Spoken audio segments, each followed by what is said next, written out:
मैं विश्वजीत सिंह आप सभी का यहाँ पर स्वागत करता हूं। दोस्तों, आज के इस वीडियो के अंदर में हम इग्नू के रिज़ल्ट के बारे में बात करने वाले हैं। एमए का एग्ज़ाम दिया है हमारे दोस्त हैं अमित कुमार। ठीक है, इन्होंने अभी जस्ट एमए का एग्ज़ाम दिया है। ठीक है, इग्नू से पढ़ रहे हैं, इग्नू के स्टूडेंट्स हैं, मास्टर कर रहे हैं। एमए हिस्ट्री का एग्ज़ाम दिया, रिज़ल्ट आ गया।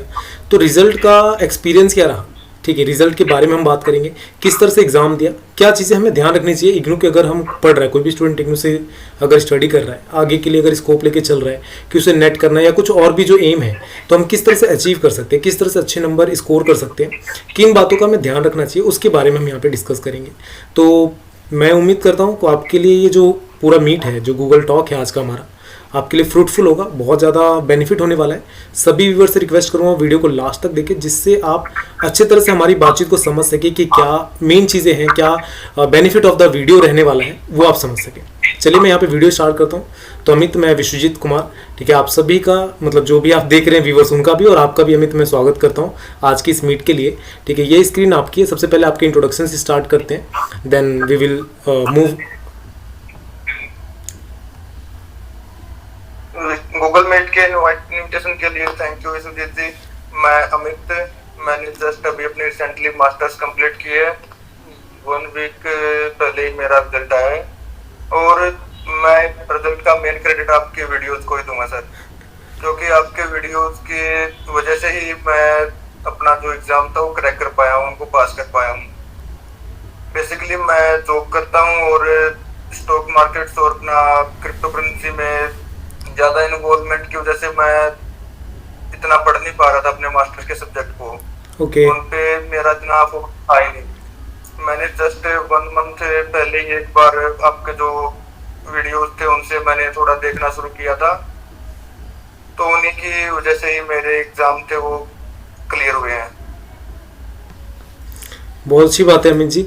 तो अमित, मैं यहाँ पे जानना चाहूँगा कि नॉर्मल आपका एग्जाम का एक्सपीरियंस क्या था? आप एग्जाम देने गए, क्योंकि देखो एक बच्चा 12th का एग्जाम दे रहा है, अभी तो 12th के बोर्ड भी स्टार्ट होने वाले हैं। ठीक है, तो उसका एग्जाम का एक्सपीरियंस अलग होता है। यूजी का जब हम एग्जाम देते हैं, कॉलेज का एग्जाम देते हैं, उसका अलग एक्सपीरियंस होता है। हम मास्टर की जब बात करते हैं, एमए की बात करते हैं, तो उसका एग्जाम का एक्सपीरियंस क्या था? क्योंकि वो 3 घंटे के अंदर में 5 क्वेश्चन का आंसर देना। 5 क्वेश्चन का आंसर हम बीए में भी देते हैं, ठीक है, यूजी में भी देते हैं, जब अंडर ग्रेजुएशन कोर्स कर रहे होते हैं उसमें भी देते हैं। पर एमए के अंदर में बहुत ज़्यादा डिफिकल्टी फेस होती है कि नंबर मतलब एक ओहदा होता है कि मास्टर के लिए आप तैयारी कर रहे हो। तो आपका एक्सपीरियंस क्या था, एग्जाम एक्सपीरियंस क्या था आपका एमए का? सर देखिए, अगर हम एग्जाम को हम स्टार्टिंग से लेके चलते हैं कि हम एग्जाम हॉल से शुरू करते हैं इस चीज को, तो हम एग्जाम हॉल में जाते हैं तो वहाँ पे हमें जो पूरा स्टाफ मिलता है वो बड़ा ही एकदम पोलाइट स्टाफ मिलता है, वो हमें सारा कुछ गाइड करते हैं। और जो रही अब एग्जामिनेशन टाइम के बाद, एग्जामिनेशन टाइम सर 3 घंटे का है और उसमें यकीनन लिखना भी बहुत अच्छा होता है कि हमें बड़ा अच्छा खासा लिखना पड़ता है सिर्फ 5 क्वेश्चंस के बारे में। पर ये जरूरी नहीं कि सर हमें 3 घंटे लगाने हैं। मैं आपको सही बताऊं तो मैंने शायद किसी एग्जाम में 2 घंटे से ज्यादा का टाइम लगाया होगा। बिल्कुल। मैंने जो आपके वीडियोस देखे थे, मैंने वैसे अपना सब्जेक्ट वो काफी पढ़ता। पहले मैं जो एग्जाम्स की प्रिपरेशन करता था, जो कॉम्पिटिटिव एग्जाम्स थे, तो फिर मैंने कोचिंग में उनको अच्छे से पढ़ा हुआ था, इसलिए तो आपकी वीडियोस थी मैं सिर्फ उनको देख के एग्जाम को बड़े अच्छे से लिख पाया। और मैंने सभी क्वेश्चन थे जो सिर्फ पॉइंट टू पॉइंट ही लिखे थे। और एग्जाम में मैं आपको सही बताऊं तो मेरी सीट्स भी 13 सीट मैक्सिमम होती थी जो मैं फिल करके आता था एग्जाम में। मतलब कई बार ऐसा होता है कि भाई बच्चे जो बोलते हैं कि आपको सीट्स के हिसाब से नंबर मिलते हैं। बिल्कुल। लेकिन ऐसा नहीं होता उसमें। अगर सीट के हिसाब से नंबर मिलने होते तो शायद ही मैं कभी पास कर पाता, क्योंकि 13 सीट मेरी मैक्सिमम थी, जितना मेरे को याद नहीं, तो वो 11 to 13 यही एवरेज रहता था मेरा। एक पता है तो टाइम वाला इशू। अगला क्वेश्चन ही मेरा यही था कि एक मेंटेलिटी, एक नैरो सेटअप है माइंड के अंदर में कि पेज भर के आएंगे तभी नंबर मिलेगा। हिस्ट्री पढ़ रहे मतलब हमें बहुत सारा पेज लिखना पड़ेगा, बहुत सारे पेज भरने पड़ेंगे। और जब आप कहते हो कि मैंने 13 पेज लिखा, 15 पेज लिखा और फिर भी मैं पास हो गया, नंबर आ गए, तो वो कैसे, मतलब क्या है? या फिर लोग गलत हैं, स्टार्टिंग से गलत सोच रहे हो वो कि अगर हम लिखेंगे, ज़्यादा लिखेंगे, हिस्ट्री है बहुत ज़्यादा लिखना होता है। आपका क्या मानना है? मेन चीज ये है कि लोगों ने हिस्ट्री को जो पढ़ने का उनका नजरिया है वो सही नहीं है। ओके। वो हिस्ट्री को एज सब्जेक्ट पढ़ते हैं अगर हम हिस्ट्री को एज ए स्टोरी लाइन देखें, हिस्ट्री क्या है, बस वो एक पास्ट का हिस्सा जिसको हम विजुअलाइज करते हैं। बिल्कुल बिल्कुल सही बात है। और अगर हम उसको अच्छे से विजुअलाइज करेंगे तो हम उसको कम शब्दों में ज्यादा लिख पाएंगे। बिल्कुल। बस हिस्ट्री में हमें सिर्फ ये देखना होता है कि हम उसको पढ़ेंगे, हम मेन चीज होंगी, बिल्कुल। फिर हम करके लिख सकते हैं। और आजकल हम एग्जाम चेक करते एग्जामिनर्स होते हैं, वो भी ये देखते हैं कि जो लड़के है जो एग्जाम देने वाला है उसने कंटेंट में क्या लिखा है। बिल्कुल। अगर आपका कंटेंट अच्छा है तो वो लेंथ मैटर नहीं करती। बिल्कुल सही वो ये बात। देखते हैं कि लड़के को आता है या नहीं आता। अगर आप जो मेन चीज पूछी गई है आप सिर्फ वो लिखोगे, उसी का आंसर दोगे तो आपको नंबर मिलेंगे। और यकीनन मेरे को ऐसी बात नहीं है कि कुछ एग्जाम ऐसे भी जिनमें मैं सिर्फ पॉइंट्स पे पास हुआ, जैसे 42 और 44 ऐसे ही नंबर आए मेरे एक दो एग्जाम में। तो पर उसी कंटेंट के हिसाब से लिखने से मैंने मतलब सिर्फ जो मेन चीजें थी जो क्वेश्चन में पूछा गया था वही चीज लिखी है, उसमें मेरे 60+ नंबर पे आए हैं। ऐसी बात नहीं है। बिल्कुल बिल्कुल सही बात है। अच्छा, स्कोरिंग अच्छी हो जाती है अगर सिर्फ पॉइंट टू पॉइंट लिखते हैं तो। एक अमित में आपसे एक क्वेश्चन मेरे मन में है, जैसे कि एक क्वेश्चन है, कोई भी एक नॉर्मल क्वेश्चन है, मैं हिस्ट्री का आ गया एग्जाम के अंदर में। अब जो हमने तरीके से पढ़ रखा है, मतलब कई बार होता है हम पैराग्राफ के हिसाब से पढ़ लेते हैं, पूरा चैप्टर पढ़ लिया, रीड कर लिया, मतलब रट लिया हमने पूरा चैप्टर को। अब एक स्टूडेंट के मन में ये रहता है, पहला क्वेश्चन तो ये रहता है कि मैं कितने पेज भरूं एक क्वेश्चन के ऊपर में प्रॉपर, ठीक है। उसको वर्ड का अंदाजा ही नहीं रहता कि कितने वर्ड में लिखना है, जबकि एग्जाम में पूछा जाता है कि आप वर्ड में आंसर लिखो, बट वो पेज के बारे में बात करता है कि कितने पेज लिखूं। दूसरा ये रहता है कि वो कैसे लिखूं, मैं कैसे एक्सप्लेन करूं, आप कैसे, मतलब आप कैसे करते थे, और किसी को अगर टिप देना चाहोगे कि उसे कैसे करना चाहिए, आप दोनों का आंसर दीजिए मुझे कि आप कैसे करते थे और किसी स्टूडेंट को कैसे करना चाहिए। सर जो एग्जाम में लिखा होता है कि उनमें वर्ड लिखे होते हैं कि आपको 5 वर्ड्स में आंसर देना, वो वर्ड सिर्फ मतलब एक उस चीज के लिए होते हैं कि भाई स्टूडेंट्स चीज की लेंथ को ज्यादा ना करे, क्योंकि जो मास्टर्स की बुक होती है उनमें बहुत ज्यादा लिखा होता है। बिल्कुल। अगर हमें मान लो कोई भी एक टॉपिक दे दिया गया, जैसे हम हड़प्पन सिविलाइजेशन के बारे में लिखते हैं, अभी अगर जो हमने बुक्स में पूरा का पूरा रटा हुआ है अगर हम उसको एज इट इज सामने बजाएंगे तो शायद उस सिविलाइजेशन के बारे में 500 वर्ड 5000 वर्ड्स भी कम पड़ेंगे। बिल्कुल बिल्कुल सही बात है। अगर हम उसी चीज को पॉइंट टू पॉइंट लिखते हैं और लिखना डजंट मैटर सर कि हम पैरा बना के लिख रहे हैं या फिर हम उसको लाइनिंग में पॉइंट्स बना के लिख रहे हैं। अगर हम उसको पॉइंट टू पॉइंट लिख रहे हैं और हम उसको अच्छे से लिख रहे हैं कि एग्जामिनर को चीजें समझ में आ रही हैं, कोई जैसे डेट्स वगैरह हो गई उनको, या फिर कोई स्पेशल किसी चीज के बारे में हम डिस्कस कर रहे हैं तो उसको अलग पेन से लिख लिया, लाइक मतलब हमने बीच में 1-2 पॉइंट के लिए ये ब्लैक पेन यूज कर लिया किसी स्पेसिफिक वर्ड के लिए, कि एग्जामिनर्स का मेन वर्ड्स के ऊपर, मेन चीजों के ऊपर डायरेक्ट ध्यान जाए, उसको पूरी चीजें पढ़नी है ना पढ़। बिल्कुल सही बात है, मीन्स हाईलाइट करके लिखा जाए।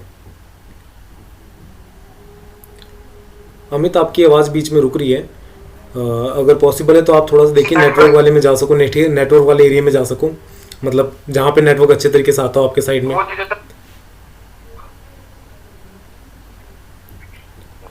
सर वैसे तो मैं घर पे हूँ, अगर मैं छत पे जाऊंगा तो फिर वहाँ पे अंधेरा होगा इस टाइम पे। कोई नहीं, चलिए हम कोई नहीं कंटिन्यू करते हैं, ठीक है। मेन चीज़ क्या है ना, इस वीडियो का मोटिव ये मेरा कि जो आपका मैसेज है, जो एक्सपीरियंस है आपके एग्जाम का, आपके रिजल्ट का एक्सपीरियंस है, वो बाकी बच्चों तक पहुंचे, ठीक है। अगर उनको कोई डाउट आती है उस तरीके से तो वो भी उससे सीख सके और उसको सॉल्व आउट कर सके, अपनी प्रॉब्लम को दूर कर सके। क्योंकि नॉर्मली क्या होता है कि अगर 12वीं में जैसे कोई स्टूडेंट है आपके घर के आसपास में है तो कोचिंग में जा रहा होता है, वहाँ पे टीचर गाइड करने के लिए होते हैं, ठीक है। कॉलेज के अंदर में भी ऑलमोस्ट क्या होता है, जब बीए कर रहा होता है तो उसके अंदर में, हाँ बीए कर रहा है कोई स्टूडेंट तो वहाँ पे भी कोई ना कोई टीचर होता है जो गाइड कर रहा होता है उसको।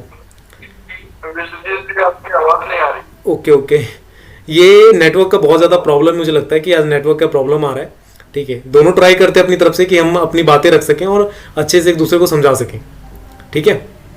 आवाज़ आ रही है आपको मेरी? आप बाद में वीडियो को हम ये कर लेते हैं। Sorry, can you repeat again? मैं बोल रहा था कि आप वीडियो को तो बाद में एडिट कर लेना, जो पॉइंट्स ऑडिबल नहीं है उनको बिल्कुल, हाँ बिल्कुल, मैं हाँ बिल्कुल वो ज़्यादा बेटर रहेगा। देखो नॉर्मल मैं यहाँ पे ना, जो हमारे वीडियो का मोटिव है, मेरा मोटिव ये है कि जैसे एक स्टूडेंट है उसको गाइड करना सही तरीके से कि क्या चीज़ें होती हैं, एग्जाम एक्सपीरियंस क्या है उसको बताना, इस कारण से मैंने वीडियो ऑर्गेनाइज किया है, ठीक है। मैं अगला क्वेश्चन आपसे पूछना चाहूँगा कि आपने एग्ज़ाम देकर आए, आपका रिजल्ट आ गया, तो आपको क्या लगता है कि जितना आपने लिखा उसके हिसाब से रिजल्ट आपका सही है, या फिर कुछ कमी रह गई, इग्नू में कुछ गलत तरीके से रिजल्ट दिया, या आप अपने रिजल्ट से खुश हो नहीं हो, आपने जो लिखा उतना ही मिला? आप ये इसके बारे में बताइए कुछ। सर देखो, मैं इस चीज को कंपैरिजन के हिसाब से बताना चाहूंगा आपको। बिल्कुल। मैंने जो अपने ग्रेजुएशन किया वो भी मेरी डिस्टेंस एजुकेशन से है। मैंने एमडीयू रोहतक से ग्रेजुएशन की थी। तो उसमें मैंने अपना देखा था कि जो एग्जामिनर्स थे, मतलब मैं ये बोल सकता हूँ, हो सकता है मैं उस टाइम पे इतना एफिशिएंट नहीं था, मैं चीजें अच्छे से नहीं लिख पाता था। तो उस टाइम पे मेरे मार्क्स सिर्फ 56% बने थे, वो भी उस टाइम पे जब मैंने इम्प्रूवमेंट की थी, मतलब मैंने हर एग्जाम रिपीट किया था अपना इम्प्रूवमेंट के लिए। उस टाइम पे मैं बिल्कुल पॉइंट के ऊपर पास किया था। पर इग्नू में मेरे को देखने के लिए ये मिला है कि जो मैं लिख के आता हूँ, इग्नू मेरे को उस चीज का नंबर देता है अगर मैंने सही लिखी है तो। ये क्वेश्चन पूछने का रीजन ये रहा, ये परसेप्शन होता है कि ये क्वेश्चन पूछने का रीज़न ये रहा तो अमित, कि मैं कई दिनों से बात कर रहा हूँ, जैसे अभी रिजल्ट आ रहा है, तो कई दिनों से मैं बहुत सारे स्टूडेंट से बातचीत कर रहा हूँ कि उनका एग्ज़ाम कैसा रहा, रिजल्ट कैसा रहा। तो बहुत सारे स्टूडेंट्स का कंप्लेन था कि सर मैंने बहुत अच्छे से लिख कर आया था, मैंने अच्छा लिखा था, पर इग्नू ने नंबर काट लिए, नंबर नहीं दिए सही से। इस कारण से मैंने जानना चाहा कि आपका भी रिजल्ट आया, आपका क्या मानना है, आपका क्या एक्सपीरियंस है? मेरे साथ तो ऐसा नहीं रहा कभी, तो मैं आपके व्यू जानना चाहता था, इस कारण से मैंने क्वेश्चन पुटअप किया। सर देखो, मतलब हो सकता है किसी एक एक्सेप्शनल केस हो गया, कोई स्टूडेंट इसने अच्छा लिखा, उसके जन्म नंबर नहीं आएगा। बिल्कुल। पर मेरे एक्सपीरियंस के हिसाब से मैं ये चीज नहीं बोल सकता कि इग्नू में ऐसा होता है, क्योंकि मैंने जो लिखा मेरे को उसके मार्क्स मिले हैं। ये यही होना भी चाहिए। ठीक है, मैंने खुद कई सारे जैसे बच्चों से बात कर रहा था, मैंने खुद यही लिखा कि अगर आपको लगता है कि आपके नंबर काटे गए हैं, आप अपने लिखा अच्छा है, नंबर नहीं मिले अच्छे, तो आपको रिवैल्यूएशन के लिए जाना चाहिए, अपना आंसर शीट निकलवाना चाहिए। आप खुद चेक करके देखो कि कहाँ पर कमी रह गई। वो इग्नू के अंदर में सबसे अच्छी बात क्या होती है कि आपको आंसर शीट सॉफ्ट कॉपी के तौर पे देते हैं, जिससे आप अपना चेक भी कर सकते हो कि क्या है, कहाँ पे कमी रह गई है। ठीक है, अच्छा मुझे अमित ये बताइए, जैसे कि एम ए कई केसेस में ऐसा भी होता है। बिल्कुल सर आवाज आ रही है मेरी? हाँ हाँ, आवाज आ रही है, यू आर ऑडिबल। एक्चुअली मैं ये बोल रहा था, कई केसेस में ऐसा भी होता है कि भाई बच्चे को चीजें पता होती हैं और वो लिखता भी है, लेकिन वो पैराज इतने बड़े बड़े कर देते हैं कि उनमें फिर वो चीजें एग्जामिनर के पास पहुंचती ही नहीं। हाँ, ये भी एक एग्जामिनर स्टार्टिंग में अपने 5 से 10 लाइन पढ़ के मोस्ट ऑफ द टाइम जज कर लेता है कि भाई कैंडिडेट को कितना क्या आता है, उसने क्या लिखा होगा। तो मेन चीज ये भी करता है कि हमने उसको लिखा कैसे है। हो सकता है कि स्टूडेंट्स कई बार उसको लिखने में भी कमी रह जाती होगी उनके, कि भाई एग्जामिनर तक वो चीजें पहुंच नहीं पाती जो उन्होंने लिखी हुई है। ये भी हो सकता है, क्योंकि जब मैं काफ़ी सारी बार, बहुत बार मतलब टेस्ट ले रहा होता हूँ, जो स्टूडेंट से मैं जुड़ा हूँ उनका देख रहा होता हूँ, आंसर शीट देखता हूँ, तो उनको एमए तो कर रहे हैं, वो सारे स्टूडेंट्स एमए कर रहे हैं, मतलब एक एमए मतलब मास्टर के लिए क्वालिफाई करना। ठीक है, आप एक एलिजिबल हो कि आप मतलब बीए तक के बच्चों को पढ़ा सकते हो, उनको गाइड कर सकते हो, पर उनको सही तरीके से आंसर लिखना भी नहीं आता है। तो ये कमी भी है, मैं आज के बच्चों में देखता हूँ। और इसका कमी का कारण क्या है कि वो प्रैक्टिस नहीं करते कि किस तरह से आंसर लिखते हैं, या फिर उनके पास सही गाइडेंस नहीं है कि कैसे लिखा जाता है। ठीक है, तो अच्छा चलो, एक क्वेश्चन मतलब नॉर्मली एक क्वेश्चन आए कि कोई भी एक क्वेश्चन हम ले लेते हैं, जैसे हड़प्पा सभ्यता क्या है या कुछ भी है, तो उसको अगर सही तरीके से एक्सप्लेन करना हो तो किस पैटर्न पे एक्सप्लेन करना चाहिए? कई बार क्या होता है कि पैरा पैरा एक्सप्लेन कर देते हैं, पूरा एक पैरा में लिख दिए, 2-3 पैरा बना दिए, पॉइंट्स में एक्सप्लेन किए तो सिर्फ पॉइंट्स ही पॉइंट्स हो गए। तो अगर एक सही तरीके से कैसे एक्सप्लेन करें हम उसको?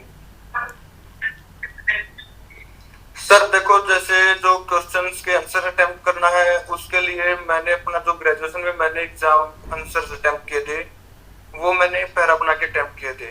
उसमें मेरा एक्सपीरियंस अच्छा खासा नहीं था, और उस टाइम पे मतलब मेरे को इतना कुछ ये भी नहीं पता था कि भाई जैसे मैंने बुक्स में जो पढ़ा था मैं उसी को अपना उठा के जो भी रट के आ जाता था वो लिख के अपना आ जाता था। तो बेसिकली मैंने ये देखा कि पैरा में हमें ज्यादा आंसर नहीं मिलते, भले ही हम चीजें ज्यादा लिखते हैं उसके अंदर, पर एग्जामिनर तक वो चीजें नहीं पहुंच पाती सारी की सारी जो पहुंचनी चाहिए, जिनसे हमें नंबर मिलते हैं।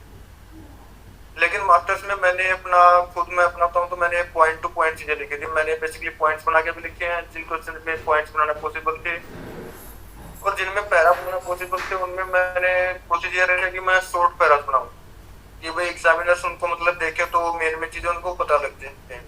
और जैसे टाइम लाइन है कोई भी, और फिर हड़प्पा के सिविलाइजेशन के बारे में बताया, तो उसकी स्पेसिफिक जगह के बारे में बताएं। वो पैरा के बीच में अगर हम नई जगह शुरू कर रहे हो तो मैं उस चीज का जो नाम था वो बेसिकली ब्लैक पेन से लिख लेता था, ताकि वो अलग से एग्जामिनर के दिमाग में जाए कि हाँ चीजें। तो उससे शायद मेरे को जो पर्सनली लगता है कि मेरे मार्क्स थोड़े अच्छे बने हैं। क्वेश्चंस खत्म होने के बाद मैं नीचे अपना 2 लाइन छोड़ देता, एक लाइन के अंदर पूरी ब्लैक लाइन लगा देता बीच में, ताकि पार्टीशंस बन जाए, अलग से पता लग जाए कि भाई नया क्वेश्चन शुरू कर दिया है। तो इस हिसाब से अपने 2 आंसर्स लिखे थे। अमित, मैं सच कहूँ तो ना, जो आपका आंसर था ना वो बहुत ज़्यादा मुझे मतलब अच्छा लगा। रीज़न ये है कि मुझे भी बहुत सारी चीज़ें सीखने के लिए मिली, जैसे कि आपने पार्टीशन बनाया। आज तक मैंने कभी यूज़ नहीं किया, बट अगर मैं कभी इन फ्यूचर एग्जाम दूँ तो मैं पार्टीशन जरूर बनाऊंगा। रीज़न ये क्या होता है, कई बार ना जब मैं खुद कई बार आंसर शीट चेक कर रहा होता हूँ तो कन्फ्यूजन हो जाती है। डायरेक्ट लिखा रहता है, फिर आगे बढ़ जाते हैं, फिर लगता है एक ही आंसर है। ठीक है। और जो आपको होता है ना कि बीच में हाईलाइट करने का, वो बहुत ज़रूरी है आज के समय में। जो भी मेरे व्यूवर्स देख रहे हैं, ठीक है, तो मैं तो सबसे यही कहूंगा कि अगर आप कोई भी आंसर लिख रहे हो, नॉर्मल पैटर्न क्या होना चाहिए कि सबसे पहले डेफिनेशन दो कि क्वेश्चन क्या पूछा है, उसका डेफिनेशन बताओ, समझाओ कि क्या चीज़ है। और कोशिश ये करो ना कि आप ज़्यादा से ज़्यादा पॉइंट्स में आंसर लिखो। पॉइंट्स का मतलब ये भी नहीं कि आप नंबर 1, नंबर 2, नंबर 3 कर रहे हो। ठीक है, मतलब एक पॉइंट बनाओ, उसका एक्सप्लेन करो, पॉइंट को 2 से 3 लाइन में एक्सप्लेन किया, फिर पॉइंट बनाओ 4 लाइन में एक्सप्लेन किया। इस तरीके से आप लिखोगे तो नंबर अच्छे मिलते हैं। ठीक है। और कोई भी टीचर है, कोई भी इंस्टीट्यूशन है, कोई किसी का नंबर नहीं काटता है, वो सारे नंबर देने के लिए बैठे हुए हैं। आप किस तरह से एक्सप्लेन करके आते हो, आपने क्या लिखा है, वो मैटर करता है। ठीक है। अमित, मैं यहाँ पे एक क्वेश्चन और पूछूंगा कि जैसे हिस्ट्री हम कर रहे हैं, आप भी एमए हिस्ट्री के स्टूडेंट हो, मैं भी एक एमए हिस्ट्री का स्टूडेंट रहा हूँ, तो क्या माइंड में था कि एमए हिस्ट्री लिया आपने? ऑप्शन तो बहुत सारे थे। एक नॉर्मली रहता है ना, हिस्ट्री बोरिंग है यार, क्या लेकर करना, आगे पता नहीं पढ़ भी पाएंगे कि नहीं पढ़ पाएंगे, इतनी मोटी मोटी बुक्स हैं। तो हिस्ट्री लेने के पीछे क्या रीजन था आपका? सर देखो, मैं बताऊं तो हिस्ट्री लेने के पीछे अगर स्टार्टिंग से देखा जाए कि भाई कई बार ये होता है कि भाई बच्चा अपना 10th 11th 12th में ही सोच लेता है कि भाई उसको फ्यूचर में क्या करना है। बिल्कुल। पर मेरी स्टोरी बिल्कुल मतलब आप ये मानो कि अटपटी रही है इस चीज में।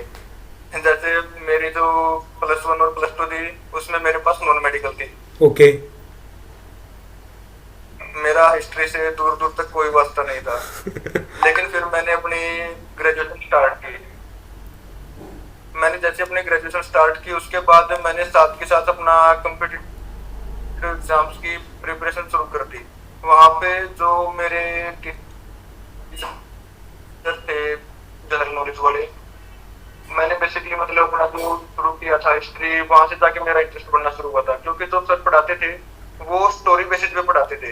लाइक मतलब पूरे की पूरी एक टॉपिक को उन्होंने एज ए स्टोरी क्रिएट कर दिया। और फिर जो स्टोरी क्रिएट करते थे, मतलब आपको बताऊं तो अगर मैं 5-10 मिनट के लिए अगर तो देख लूं कि भाई जो डेट है वो थोड़ी बहुत आगे पीछे हो सकती है कभी कभी, लेकिन मैं पूरी की पूरी स्टोरी को आज तक में अगर हमको ऐसे स्टोरी लाइन के हिसाब से पढ़े कि भाई हम एक कहानी पढ़ रहे हैं, ना कि सब्जेक्ट की तरह, तो हिस्ट्री आपको बड़े अच्छे से समझ आएगी और वो आपको अच्छे से याद भी रहेगी। आप उसको जितना अच्छे से उतने अच्छे से एक्सप्लेन भी कर सकते हो। बिल्कुल। मेरा तरीका क्या रहता है अमित, कि जैसे मैं अगर हिस्ट्री पढ़ रहा हूँ या पढ़ा रहा हूँ, तो मेरा तरीका ये रहता है कि मैं ना अपनी आसपास की चीज़ों से उसको जोड़कर देखता हूँ। कोई भी टॉपिक है, हड़प्पा सभ्यता की बात करते हैं, तो मैं इस तरह से इमेजिन करके चलता हूँ, कल्पना करता हूँ कि कोई गाँव है उजड़ गया है, ठीक है, पूरी तरह से बर्बाद हो चुका है। अब बर्बाद होने का रीज़न क्या हो सकता है, ठीक है, उसको उस हिसाब से देख के चलता हूँ कि आज के समय में क्या है, उस समय पे क्या हो सकता है। ठीक है, मतलब अपनी आसपास की चीज़ों को जोड़ो, ठीक है, उसको इमेजिन करो, उसके हिसाब से सोचो। ठीक है, अगर कोई पॉलिटिकल क्राइसिस की बात करते हैं कि इस तरह से राजनीतिक संकट आया, तो क्या रीजन रह सकता है, अपने आसपास की चीज़ों को देखो, फिल्म मूवी जो भी चीज़ें हैं ना, सभी चीज़ें हिस्ट्री है। ठीक है, कोई ये नहीं अलग से, अगर आप सिर्फ बुक तक सीमित रखकर पढ़ते हैं ना, जब तक हम सिर्फ बुक तक है कि हाँ ये हमारी बुक है यार, MHI 01 पढ़ना है, MHI 02 पढ़ना है, जब तक हम बुक तक सीमित है ना, जब तक वो बोरिंग है, जब तक वो सब कुछ लगने वाला है कि नींद आने वाला सब कुछ आना है। बुक तक सीमित रख के पढ़ ही नहीं सकते, क्योंकि जो हमारा आज है वो कल के टाइम पे हमारा इतिहास ही बनेगा। बिल्कुल बिल्कुल। ये अगर हम चीजों को ऐसे इंटरप्रेट करेंगे और उन चीजों को देखेंगे तो वो चीज सिर्फ एज ए सब्जेक्ट के हिसाब से वो चीज नहीं पढ़ी जा सकती। अगर हम उसको अपनी लाइफ से जोड़ने की कोशिश करेंगे तो वो चीज बड़े अच्छे से हमारे दिमाग में रहती है और फिर हम उन चीजों को एक्सप्लेन भी अच्छे से कर पाते हैं। ये बहुत ज़्यादा ज़रूरी है अमित, कि हिस्ट्री को समझना ज़रूरी है। अगर आप एज ए सब्जेक्ट पढ़ोगे ना, तो सिर्फ आप पढ़ते चले जाओगे, पॉइंट क्लियर हुआ, पढ़ा, आगे बढ़ गया, नंबर आ गए, उसको समझना ज़रूरी है, उसे जीना ज़रूरी है। जब अपने लाइफ से जोड़कर देखोगे, स्टोरी बेसिस पे पढ़ोगे, ठीक है, रियल इंसिडेंट को जोड़कर देखोगे। हमें थिंकिंग एबिलिटी वैसे क्रिएट करनी होगी उसके लिए, हिस्ट्री को पढ़ने के लिए। बिल्कुल कोई भी चीज है हम उसको लॉजिक्स के हिसाब से लेके चलते हैं कि भाई ऐसा हुआ था ऐसा हुआ था, लेकिन हमारे हिस्ट्री में इतनी अच्छी ऐसी चीजें मेंशन है कि भाई हम चलो वार्स का ही ले लेते हैं, कोई भी बैटल्स हुए हैं उनके पीछे की जो स्टोरी है वो इतनी इंटरेस्टिंग होती है कि भाई उसको देख के उसको पढ़ने में उनके ऊपर पूरी की पूरी मूवीज बन रही हैं। बिल्कुल बिल्कुल। तो हम उन मूवीज से हम जैसा उसको सीखते हैं, चलो उसमें तो नमक मिर्च मसाला डाला जाता है ताकि ऑडियंस को पसंद आए, लेकिन हम अगर उस नमक मिर्च मसाले को अपनी पढ़ाई में अपने टेस्ट में भी ऐड कर ले थोड़ा, तो वो चीज हमें और भी अच्छे से याद रहती है, फिर याद भी रहेगी, इवन इजी हो जाएगा, सरल हो जाएगा, समझना इजी रहेगा। वो बहुत इजी हो जाती है। और सर मतलब जो भी चीज इसमें हम एक बार इंटरेस्ट लेते हैं, अगर हमें उस स्टोरी में इंटरेस्ट आता है तो फिर वो कहीं ना कहीं हमारे सबकॉन्शियस माइंड में चली जाती है, जहां से फिर वो इरेज नहीं हो पाती, हम उसको भूल नहीं पाते। बिल्कुल बिल्कुल बिल्कुल सही बात है अमित। अमित यहाँ पे ना एक क्वेश्चन और मैं पूछना चाहूँगा आपसे कि अगर मान लो कोई स्टूडेंट आपसे मिलता है, एमए में एडमिशन लिया उसने, और बोलता है कि मैं कैसे पढूं, ठीक है, मुझे कैसे पढ़ना चाहिए जिससे मैं एमए में अच्छे नंबर ला सकता हूँ, तो आपसे वो पूछ रहा है, अमित डायरेक्टली मान लो आपसे उसने पूछा, तो आप क्या टिप दोगे, क्या सजेस्ट करोगे कि कैसे वो 2 साल पढ़े जिससे उसके एमए में अच्छे नंबर आए और आगे की वो तैयारी कर सके? सर देखो मैं सिर्फ यही बात कहूंगा कि सिर्फ और सिर्फ मतलब बुक्स को पढ़ के उनको रट के एग्जाम देना इज नॉट वर्दी। आप बुक्स को पढ़ो, आपको टॉपिक्स का पता होना चाहिए, लेकिन अगर आप बुक्स पढ़ के उन चीजों को विजुअलाइज नहीं कर पा रहे, उन चीजों को नहीं समझ पा रहे, तो आप किसी ऐसे मेंटोर की, किसी की वीडियोज या फिर किसी ऐसे प्रोफेसर की जो आपको उन चीजों को इंटरेस्टिंग बना के समझा पाए, उनकी हेल्प लीजिए, क्योंकि उससे आपके लिए सब्जेक्ट को पढ़ना भी इजी हो जाएगा, उसके लिए फिर उस सब्जेक्ट के ऊपर आपके लिए फ्यूचर में वर्क करना भी इजी हो जाएगा। नहीं तो आपके पास जो डिग्री होगी वो सिर्फ और सिर्फ एक पीस ऑफ पेपर रहेगा। बिल्कुल सही बात है अमित। आपको दीन अब के थ्रू आपने पढ़ा, आपने जैसे स्टार्टिंग में ही बोला, ठीक है, आपको दीन अब ने हेल्प किया, तो आपको कौन सी ऐसी वीडियो थी जिससे आपको लगा कि हाँ ये वाली जो वीडियो का पैटर्न था, ये वीडियो जो थे बहुत ज़्यादा हेल्पफुल रहा, ठीक है, इससे पढ़ने में मुझे मतलब मज़ा आया, स्कोर करने में ईजी रहा? तो ऐसा कोई वीडियो आपके माइंड में? और ये क्वेश्चन का रीज़न ये पूछने का कि मुझे भी पता चले कि हाँ ये वीडियो है जिससे मैं आगे और भी इस तरह की वीडियोस है, उस तरह के लेक्चर्स और भी ले सकूं और दूसरे बच्चों को भी हेल्प हो। सर जो एग्जाम्स के आपने वीडियोस डाले हुए हैं कि एग्जाम सोल्व किए हुए हैं, वो सबसे ज्यादा बेनिफिशियल है। और अगर पॉसिबल हो तो मैं आपको भी यही बोलूंगा कि जो भी एग्जाम आता तो आप हर वो एग्जाम की पूरी वीडियो एक्सप्लेन करके डालें। वो वीडियोस हालांकि 2 से 2.5 घंटे की, 3 मतलब कई वीडियोस तो पूरा एग्जाम एक्सप्लेन करने में 6-6 घंटे की भी गई हैं, 2-3 पार्ट्स में आई हुई है। बिल्कुल, वो सबसे ज्यादा बेनिफिशियल है। और वो तो मतलब आपके लिए एग्जाम से जस्ट पहले उनको देखना तो आपके लिए जस्ट एक नॉलेज बूस्टर की तरह काम करते हैं आपके लिए। बिल्कुल अमित, मैं आपको अपनी रियल स्टोरी बताऊं तो ना, मैं जब मैं पढ़ रहा था खुद, तो मेरे पास ऑप्शन नहीं था, बुक्स नहीं थे मतलब नॉर्मली, और मेरे पास 10-12 दिन बचे हुए थे, कुछ थोड़ा सा प्रॉब्लम आ गई थी, फैमिली प्रॉब्लम। तो मैंने सिर्फ 10 साल के क्वेश्चन पेपर स्टडी किया। उसके बाद मुझे लगा कि यार 10 साल का स्टडी कर लो, 20 से 25 क्वेश्चन पेपर का स्टडी करते हो तो आपका एमए हिस्ट्री का पूरा सिलेबस कवर है, आप 90+ ईजिली स्कोर कर सकते हो। और उसी पैटर्न को फॉलो अप करके मैंने वो वीडियो बनाई थी, ठीक है। और ऑलमोस्ट ना बहुत ज़्यादा प्रॉब्लम होती है क्योंकि एक बार में बनाना 2-3 घंटे बहुत ज़्यादा पेनफुल होते हैं कई बार तो। बट बिल्कुल जब अच्छा कब लगता है कि जब ना कोई स्टूडेंट सामने से बोल रहा था हाँ यार ये वाली वीडियो करना अच्छा लगा, स्कोर अच्छा हुआ, ठीक है, तो फिर अच्छा लग रहा होता है, ठीक है। तो थैंक यू फॉर आपका सजेशन के लिए, ठीक है, मैं इस पे वर्क भी करूँगा। मतलब आपकी वो वीडियोज सही में नॉलेज बूस्टर की तरह ही काम करती हैं, बिल्कुल। और मैं सही बताऊं तो मैंने आपकी सिर्फ वो जो एग्जाम वाली वीडियोज है, मैंने सिर्फ वही वीडियोज देख के गया हूं हर एग्जाम की। अगर मैं पर्सनली अपने लिए बताऊं तो जो मेरा पढ़ाई का तरीका है, ऐसा बोलना नहीं चाहिए कि बच्चे ये सोचते हैं भाई इसने की तरह कर लेते हैं। मैं सिर्फ अपना, मेरा शाम को जो एग्जाम होता था तो मैं अपना सुबह पढ़ता था आराम से और अपना ब्रेकफास्ट किया और फिर आपकी वो वीडियो चला ली। जो भी मतलब जितने की मैं एग्जाम की वीडियो पहले ही देख लेता था आपको कि भाई कितने घंटे में सर ने खत्म कर रखी है वीडियो को, तो मैं अपना उतने घंटे की टाइमलाइन के हिसाब से अपना वीडियो देख लेता था वो, और उस वीडियो को पूरा फिनिश करके एग्जाम देने चला जाता था। मैंने सिर्फ आपकी जो वो वीडियोस थी, सिर्फ वो वीडियोस देख के एग्जाम दिए। मैंने लिटरली, मेरे पास बुक्स तक नहीं है, जो बुक्स आई थी वो घर पे रखी हुई है, मैं चंडीगढ़ रहता हूँ। चलो कोई नहीं अमित, बहुत अच्छी बात है। ठीक है, ऐसे ही बाकी बच्चों को भी हेल्प मिले मेरी वीडियो से। ठीक है, और नॉर्मली जो ये वीडियो का पर्पज़ ही है हेल्प करना। और जो मैंने स्टार्ट भी किया पढ़ाना, या इवन दो अगर नॉर्मली मैं बात करूँ तो मैं कोई प्रोफेसर नहीं हूँ। ठीक है, कोई मेरे पास ऐसी कोई डिग्री नहीं है जिससे मैं पढ़ा सकूँ। नॉर्मल एक स्टूडेंट हूँ। ठीक है, मैं खुद भी एमए हिस्ट्री पढ़ रहा पढ़ाने हूँ। के लिए ना, मैं नहीं मानता कि पढ़ाने के लिए डिग्री की जरूरत है। पढ़ाने के लिए आपका जो एक्सप्लेन करने का तरीका है वो अच्छा होना चाहिए। बिल्कुल बच्चों को आपकी चीजें समझ में आनी चाहिए कि आप उसको कितना आसानी से एक्सप्लेन कर पा रहे हो। बिल्कुल बिल्कुल सही बात है। डिग्री मैटर नहीं करती सर पढ़ाने में। बिल्कुल।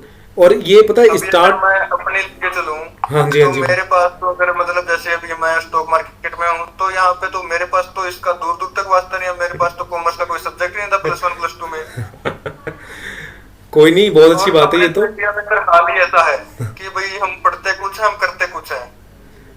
अच्छा अमित, अगर अभी इस समय अगर प्रिडिक्शन कोई पूछे आपसे, स्टूडेंट पूछे कि सर आप एमए हिस्ट्री कर रहे हो, अमित जी मतलब आप एमए हिस्ट्री पढ़ रहे हो, आपने +2 तक साइंस साइड से पढ़ा, मतलब अलग पढ़ा, +2 के बाद आपने हिस्ट्री में आ गए, और अभी आप फील्ड में जो वर्क कर रहे हो वो कॉमर्स फील्ड का वर्क कर रहे हो। ठीक है, आप स्टॉक मार्केट में लगे हुए हो। अगर वो कोई प्रिडिक्शन पूछे कि भाई आप क्या करना चाहते हो, आपका प्रिडिक्शन सही होगा गलत होगा, कैसे मानेगा वो? कहेगा कि यार आपका तो बिलोंग ही नहीं कर रहा, तीनों जगह अलग अलग चल रहा है, क्या मानेगा वो? आपकी बात को मानेगा वो? मेरे क्वेश्चन को समझ रहे हो मैं क्या कहना चाहता हूँ? मतलब मेरा मानना ये है कि हमें जब तक हम करियर स्विच कर सकते हैं, बिल्कुल हमें तब तक करते रहना चाहिए। बिल्कुल जब तक हमें खुद से चीजें ये अच्छी नहीं लगती कि भाई हाँ हम इन चीजों में अच्छा कर रहे हैं, तब तक चीजें स्विच करते रहो। मैं आपको बताऊंगा तो मैंने 1 साल स्टेनोग्राफी भी की हुई है, ओके और मेरा सिलेक्शन भी हुआ था लुधियाना डिस्ट्रिक्ट कोर्ट में। ओके तो मैंने अपना वो सिलेक्शन ड्रॉप कर दिया क्योंकि मेरा मन ही नहीं किया वहां पे जाने का, तो मैंने छोड़ दिया उसको। शायद इसके पीछे रीजन ये हो सकता है कि मेरे पास अभी फिलहाल में जॉब मैंने इस करके नहीं किया होगा। बिल्कुल ये हो सकता है। दूसरी चीज हाँ, पता है अमित क्या होता है ना? बेसिकली ये रीजन है भी क्योंकि मेरे बिल्कुल पास जॉब मैंने इसलिए छोड़ दिया। बिल्कुल लेकिन जो मेरा स्टॉक मार्केट में मेरा इंटरेस्ट धीरे धीरे मतलब ऐसे बनता ही चला गया। कोविड के बाद ही बेसिकली मेरा स्टॉक मार्केट में इंटरेस्ट बना था, और अभी काफी अच्छा खासा मतलब मैं सीख भी चुका हूँ। और मैंने अभी जस्ट 2 साल पहले इसको सीखना शुरू किया, 2 से 2.5 साल हो गए हैं। पता है मेरा अमित क्या मानना है कि ना जो लाइफ है ना वो अनसर्टेन है। ठीक है, कोई फिक्स नहीं है कि यही चीज़ होने वाला है। ठीक है, कहते हैं ना कि सबका भविष्य लिखा हुआ है, पर ऐसा कुछ नहीं कि भविष्य लिखा हुआ हर सेकंड बदल रहा है। तो हम मेरा तो मानना है ना कि जो चीज़ मिले ना, नया चीज़ जो मिल रहा है सीखते जाओ। ठीक है, मैंने भी लॉकडाउन के अंदर में शेयर मार्केट सीखना स्टार्ट किया था, बट एक क्या होता है पसंद आना चीज़ें की समझ में आना, तो फिर लगा कि नहीं यार टीचिंग बेटर है मेरे लिए, तो टीचिंग स्टार्ट किया। बट ऐसा नहीं कि शेयर मार्केट भी बेकार है। ठीक है, शेयर मार्केट पे टाइम प्रॉपर नहीं दे पा रहे, बट टीचिंग पे प्रॉपर टाइम दे रहे तो वो चीज़ है। बेकार नहीं होती, हमें चीजें बेकार नहीं होती सर कभी भी। बिल्कुल। वो चीज अलग है कि हमारा माइंड उन चीजों को ग्रैब नहीं कर पाता। बिल्कुल बिल्कुल बिल्कुल अभी देखते हैं कि अगर मेरा कॉमर्स फील्ड से तो कोई भी दूर दूर तक कोई वास्ता ही नहीं बिल्कुल है, सही लेकिन बात है। फिर भी मेरा दिमाग वो मार्केट की जो थिंग्स हैं, जो न्यूज चल रही हैं, उन्हीं चीजों को बड़ी इजीली ग्रैब कर लेता है। और हो सकता है ये चीज अगर मेरे पास है +1 +2 में कॉमर्स होती तो शायद मैं और भी अच्छा कर पाता। बिल्कुल, यकीनन बिल्कुल। अच्छा करता अगर ऊपर नॉलेज होता तो। अगर वो पर आपके पास, मुझे जैसे अभी के बातचीत से लगता है, मैं फर्स्ट टाइम आपको देख रहा हूँ, आप मुझे फर्स्ट टाइम शायद देख रहे हो। ठीक है, जी तो मुझे ये लगता है कि अगर आप +2 में अगर आपके पास कॉमर्स होता तो आपके पास एक ना मतलब बेनिफिट होता। ठीक है, बहुत ज़्यादा शेयर मार्केट के लिए या फिर बाकी जो भी नॉलेज है वो कहीं ज़्यादा होता इस समय पे। बिल्कुल सर, बिल्कुल। बट ऐसा नहीं है कि नहीं है तो गेन नहीं कर सकते। लाइफ है लर्निंग के लिए, हम सीखेंगे, नई चीज़ें सीखेंगे। अच्छा अमित, एक क्वेश्चन का मुझे और आंसर दीजिए यहाँ पे, फिर हम वीडियो को यहाँ पे ख़त्म करेंगे एक सजेशन के साथ जी में। जी। जैसे हमारा रिजल्ट आ गया, आपका रिजल्ट आ गया एमए हिस्ट्री का, तो आगे का क्या प्लान है? आपने एमए किया, ठीक है, तो अब आगे का प्लान क्या है? आप आगे क्या करना चाहते सर देखो, मैं एक बार नेट भी ट्राई करूंगा, हो? ओके और अभी जैसे मेरा मास्टर्स हो गया तो इसका ये नहीं है कि मतलब मैं और चीजें नहीं पढ़ूंगा। अभी मैं सोच रहा हूँ कि मेरे को शायद पीजीडीसीए में एडमिशन लेना चाहिए, ओके क्योंकि मैं जो क्रिप्टो करेंसी में हूँ, तो मैं सोच रहा हूँ कि मैं थोड़ा ब्लॉकचेन टेक्नोलॉजी को और ज्यादा डीपली स्टडी करूँ। ओके इसलिए मैं अभी आगे सोच रहा हूँ क्या करना चाहिए, पर मतलब मैं रुकूंगा तो नहीं, कम से कम किसी और जगह एडमिशन लेके उन चीजों को, नई चीजों को सीखूंगा मैं। बिल्कुल, वो सीखते रहना बहुत ज़्यादा ज़रूरी है। एक लास्ट में सजेशन अगर आपको सभी व्यूवर्स के लिए देना हो, ठीक है, मेरे लिए प्लस में सभी व्यूवर्स के लिए सजेशन देना हो, तो आप क्या सजेशन देना चाहोगे? सर लाइफ अनसर्टेन है, मेरा सजेशन यही रहेगा कि आप लोग जो करना चाहते हैं वो करते रहिए। एक टाइम ऐसा आएगा जिसके बाद बॉडी खुद से उस चीज को अडेप्ट कर लेगी, भाई हाँ अब और ज्यादा नहीं, स्टेबल अपने आप ही हो जाएगी लाइफ। पर जब तक हमें चीजें अच्छी नहीं लगती हैं तब तक हमें चीजें ट्राई करते रहना चाहिए। और अभी जैसे हम मास्टर्स कर रहे हैं तो हम 20 की एज में हैं, बिल्कुल, और 32 to 35 तक जाते जाते बॉडी एक चीज को अडेप्ट कर ही लेती है। बिल्कुल, इसलिए अपने जो 5 से 8 साल होंगे इनमें जितना भी जो कुछ भी हम स्विच करने की कोशिश करेंगे, जितना कुछ हम करना चाहेंगे, वो सबसे बेस्ट है कि हम उसको कर लें। बिल्कुल सही बात है। तो अमित, यहाँ पे हम अपना वीडियो को कॉल को ख़त्म करते हैं, ठीक है। और आपसे बात करके बहुत अच्छा लगा। नॉर्मली मैं जब बात कहूँ आपका, तो जब आपने मुझे मैसेज किया था कि you are interested in that call, तो मुझे मतलब ना उतना ज़्यादा उस समय इंटरेस्ट नहीं था कि यार क्या करूँ, क्योंकि ग्रुप में जब मैंने मैसेज डाला, जिस चीज़ के लिए मैं वेट कर रहा था कि बहुत सारी रिस्पॉन्स मिलेंगे ग्रुप से, तो वो नहीं मिल रहा था मुझे। बट फिर मैं सोचा कि चलो यार, एक बंदा है जो इंटरेस्ट के लिए सामने से कह रहा है कि मुझे इंटरेस्ट है, तो मुझे उस बंदे के लिए जाना है, ठीक है। और जो मैं आज पढ़ा रहा हूँ, नॉर्मल 53,000 के करीब में हमारा दीन आपका पूरा परिवार हो चुका है।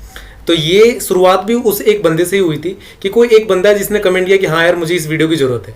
वो 53,000 स्टार्टिंग में था नहीं, तो वो एक बंदा जो था ना, कि वो आपकी तरह मैंने देखा कि हाँ एक बंदे ने सामने से कॉल किया, सामने से मैसेज किया कि मुझे इंटरेस्ट है, मुझे इस कॉल पर आना है। और इस कॉल का मोटिव यही था मेरे लिए ना, कि आपका एक्सपीरियंस शेयर करना सभी स्टूडेंट के साथ में और इस एक्सपीरियंस के थ्रू बाकी बच्चों की भी हेल्प हो कि क्या उन्हें ध्यान रखना चाहिए एग्जाम के लिए। तो Amit, thank you so much यार हमारे कॉल को ज्वाइन करने के लिए। थैंक यू सो मच, आपने अपना बेशकीमती टाइम दिया। Thank you so much sir, हमें भी आपसे बात करके बड़ा अच्छा लगा। Thank you so much Amit. और अगर आपको कभी भी किसी भी तरह की हेल्प चाहिए हो, कभी कोई गाइडेंस की जरूरत पड़ती है या फिर कुछ भी किसी भी तरीके का, तो आप हमसे जुड़े रहिए, ठीक है। दीन आपको फॉलो कीजिए, अपने दोस्तों के साथ भी शेयर कीजिए, ठीक है। Thank you so much for joining us.